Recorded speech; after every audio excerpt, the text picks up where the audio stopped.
there's a term called quid pro quo. They teach you in negotiations. When I worked for Lee Steinberg, quid pro quo, Dave, quid pro quo, right? You're gonna give, you're gonna get. You give to get.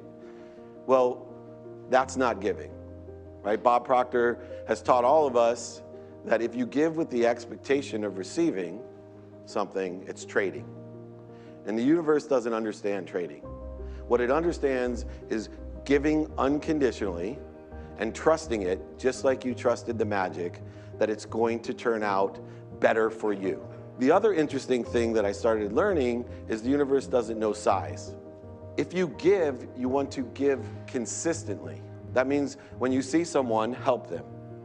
That doesn't mean necessarily always give them money, but you can open a door. If you see a piece of trash, pick it up and throw it away. If you see a cart that needs to be put back, take the extra 2 minutes.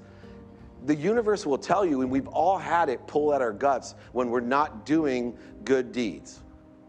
The universe knows good deeds and it keeps accumulating, but it doesn't know the size of your deeds. It just knows it's a good deed. I was in Helsinki speaking, and there's a big, and I think it was Helsinki, but there's a big bridge that goes from this island where the beautiful restaurants are back into the downtown area, and it's raining, and we have one umbrella, and I'm with my wife, and we start walking, and it's pouring down rain, and most of the umbrella's over my wife, and we're walking, and there's a gentleman in a submissive position lying on the wet ground, hands out, and God, I got emotional issues. I walked by him with my wife, and I kept looking, and each step I took, my stomach pulled at me.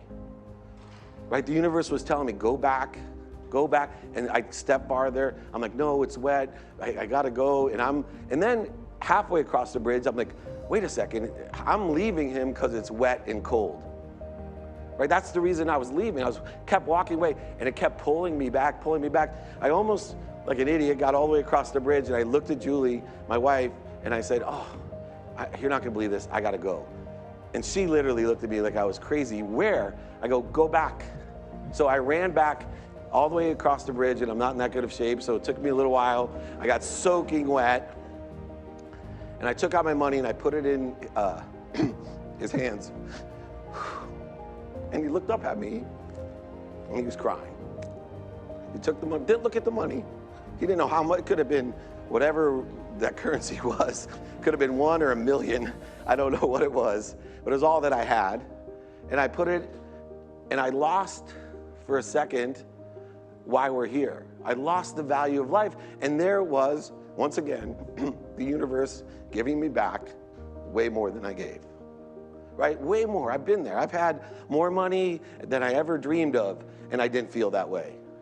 I didn't feel that way. The universe understands good deeds.